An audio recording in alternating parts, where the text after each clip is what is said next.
we were going to include a clip of Khalif Browder. Now, if you're not familiar with his story, at 16, he was wrongly arrested for stealing a backpack.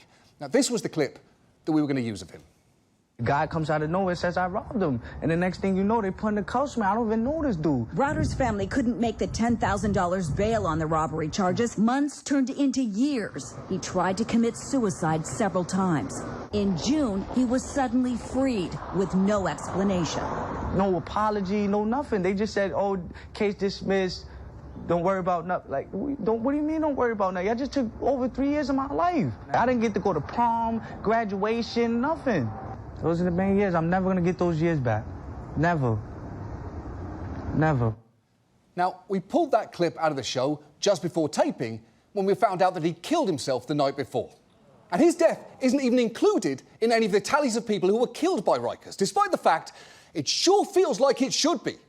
The collateral damage of locking so many people up pre-trial is enormous. To defend this system is to defend a people-wrecking machine. So, where do we go from here?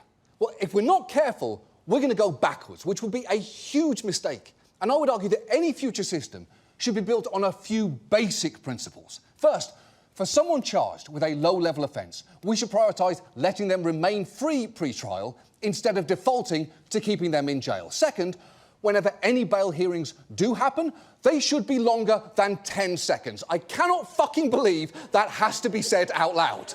Also, people should have counsel with them at bail hearings. I honestly can't believe that has to be said either.